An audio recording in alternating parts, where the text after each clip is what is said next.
King इस हद तक पहुंच गया है कि मुझे कह रहे हैं कि हमारा सिचुएशन अब 30 दिन रह गया है।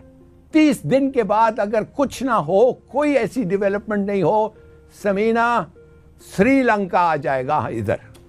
जय हिंद दोस्तों, मैं महेंद्र शर्मा स्वागत करता हूं वन वर्ल्ड हिंदी में आपका। उम्मीद करता हूं आप खुश और स्वस्थ है। दोस्तों जैसा कि देखा आपने, पूरा पाकिस्तान अब सिर्फ और सिर्फ भीख पे डिपेंडेंस है। आज आपने हिलाली की बात सुनी और उसमें कैसे ये हिलाली सीधा सीधा बोल रहा है कि कोई भी देश अब जल्दी से हमें पैसे देने को तैयार नहीं है, क्योंकि अगले 30 दिन के अंदर अगर पैसे नहीं है, पाकिस्तान की मईशत इतनी भयंकर तरीके से तबाह होगी कि कोई उसे संभालने वाला नहीं है। यही सच्चाई है। जबकि ये सिर्फ और सिर्फ जो पीछे गई हुकूमत थी उसकी चाटुकारिता में लगा रहा। अगर कुछ एप्रिसिएशन नई सरकार को देता तो कुछ न कुछ पाकिस्तान के लिए अच्छा होने की स्थिति होती। तो दोस्तों देखिए डिबेट और कमेंट में अपने प्रतिक्रिया जरूर दें। लास्ट में आपसे रिक्वेस्ट करूंगा, चैनल पे नए है तो चैनल को सबसे पहले सब्सक्राइब करें, लाइक शेयर कमेंट जरूर करें। दोस्तों जय हिंद, वंदे मातरम, भारत माता की जय। दोस्तों कि ये पेट्रोल की सब्सिडी ये वो सब स्क्रैप करेंगे, आईएमएफ प्रोग्राम रिज्यूम होगा, और अब तक नहीं हुआ, इसलिए में हिम्मत नहीं है स्क्रैप करने के लिए। इसलिए इस मुल्क में इस वक्त टोटल अनसर्टेनिटी है। इसलिए इस मुल्क में जो दूसरे मुल्कों ने फंड्स आपको वादा किया था वो नहीं अनलॉक हो रहे हैं, मार्केट्स काम नहीं हो रहे हैं। इसीलिए कि फ्यूल सब्सिडी में आपका कोई एग्रीमेंट है नहीं, हालांकि आपने वादा किया था आईएमएफ को कि हम ये वापस लेंगे। तो मैं आपको बताना चाहता हूं कि ये क्यों नहीं कर रहे हैं भाई। पहले तो ये कह रहे थे पैसे, वो पीटीआई ने गलत पैसे। मैंने पूछा, मैंने इंक्वायर किया, मैंने कहा 466 बिलियन रुपीस जो आपने सेट असाइड किया था फ्यूल सब्सिडी के लिए, वो किधर से आए? उन्होंने बताया पंजाब के केपी का डेवलपमेंट बजट में 140, पीएसडीपी में 100 मिलियन, डिविडेंड्स जो मिलता है एफबीआर को 129 बिलियन, और ग्रांट्स जो मिलता है 106, 466 बिलियन रुपीस उन्होंने अलग रखा हुआ था। उन्होंने कैलकुलेट करके किया था। आपने वादा किया था कि आप ये देंगे वापस, मगर आप डर गए। आप में हिम्मत नहीं है। You don't plan, you don't have the guts. Saudi ठहरे हुए हैं, यूएई ठहरे हुए हैं, वो कह रहे हैं हम कुछ नहीं कर सकते, हम आपको पैसे देना चाहते हैं, दे दिया है। मगर आईएमएफ कहती है कि जब तक आपके साथ फाइनलाइज नहीं हो, और आप में हिम्मत नहीं है फाइनलाइज करने के लिए।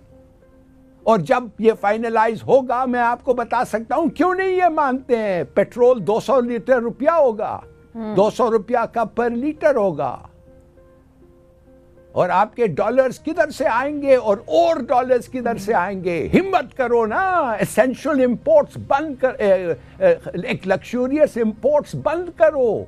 गाड़ियां, हाई प्राइस मोबाइल्स, कुत्तों का खाना खत्म करो। यार ये लोगों के पास हिम्मत नहीं है, फोरसाइट नहीं है, एबिलिटी नहीं है। ये it's a tragedy in the making. इस हद तक पहुंच गया है कि मुझे कह रहे हैं कि हमारा सिचुएशन अब 30 दिन रह गया है।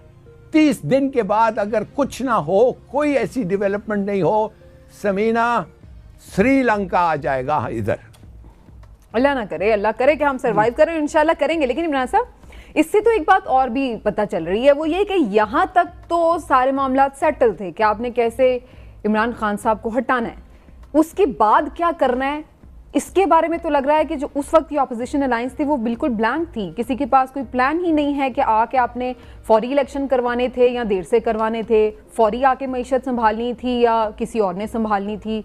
इवन जो वजारतों की भी बांट हुई है सारी, उसमें भी बड़ा, तो इससे तो ये लगा कि पहले कोई होमवर्क नहीं था। नहीं, देखें ये बात आपकी ठीक नहीं है। अच्छा। उनकी आपस में तय थी, वजारतें भी तय थी, ये चीजें भी तय थी, होमवर्क था इनका। हाँ उनका था, और उनका ख्याल था कि जैसी हमारी हुकूमत बनेगी तो हम इन चीजों को मैनेज कर लेंगे। क्यों नहीं कर पा रहे? मैं इसीलिए आपको बता रहा हूँ कि जिस वक्त ये सारा मामला खराब कैसे हुआ, मामला खराब हुआ इमरान खान के दबाव बढ़ाने से। जब इमरान खान, इनको ये यकीन नहीं था, इनको ये एतमाद नहीं था, ये नहीं समझते थे कि इमरान खान इतना दबाव बना सकेंगे। मिसकैलकुलेशन। हाँ, इन्होंने मिसकैलकुलेट किया इमरान खान के दबाव को।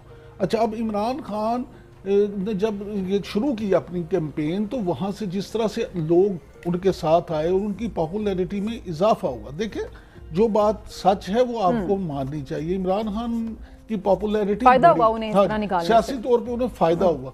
जिस वक्त उन्हें फायदा हुआ तो इन्होंने ये डिफेंसिव मोड में आ गए। अब इनके लिए सियासी तौर पे बेहतर तो ये था कि ये उस वक्त डिफेंसिव मोड में ना आते, ये भी एग्रेसिव रहते, उससे इन्हें फायदा हो सकता था। यानी अगर पहले दिन आके मियां शहबाज शरीफ ऐलान कर देते कि जनाब ये हालात है, हम तो पेट्रोल की कीमतें बढ़ाने जा रहे हैं, तो उस वक्त शायद ये बर्डन उन पे ना आता।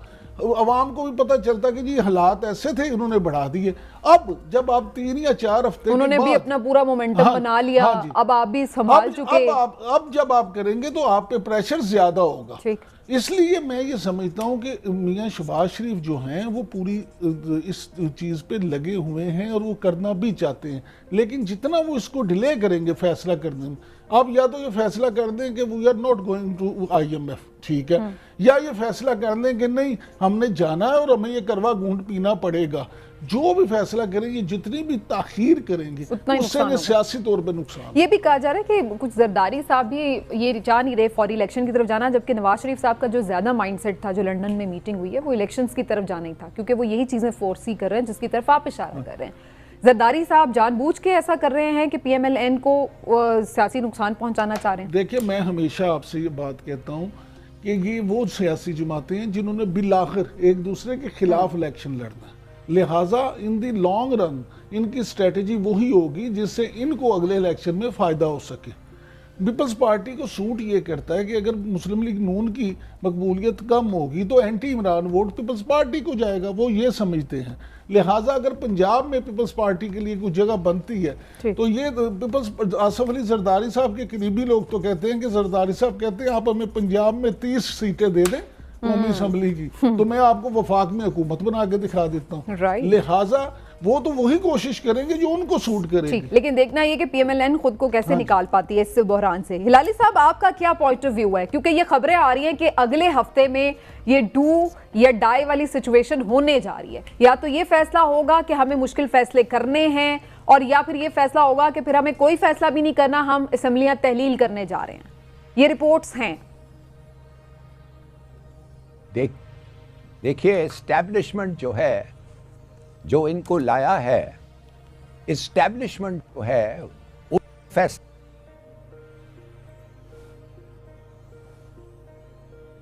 ओहो, हिलाली साहब हमारे साथ मौजूद तो है लेकिन उनकी आवाज़ ठीक नहीं आ रही। इमरान साहब, ये जो मैं आपसे भी क्वेश्चन करती कि PMLN निकलना कैसे चाहेगी इससे, फिर यही उन्हें हल नज़र आएगा कि फिर ठीक है गो फॉर इलेक्शन? नहीं, देखेंगे तो उन्होंने खुद फैसला करना है कि वो क्या करते हैं। फैसला उनको अच्छा लगेगा वो ये करेंगे जिसमें उन्हें अपना सियासी फायदा नजर आएगा। आपके ख्याल से क्या होना चाहिए? मेरे ख्याल में तो मुस्लिम लीग नून को ये चाहिए था कि या तो ये फौरी तौर पे जिस अब वो तो गुजर गया टाइम, नहीं किया, इलेक्शन करते थे। अब इन्हें या तो कुछ परफॉर्म करके जाना चाहिए। अगर ऐसे ये चले जाते हैं इलेक्शन में तो उसका नुकसान हो सकता है, उसका नुकसान होगा। लेकिन जरदारी साहब ये कह रहे हैं कि जब तक कि इलेक्शन रिफॉर्म्स ना हो, अब ऐसे माहौल में तो इलेक्शन रिफॉर्म्स भी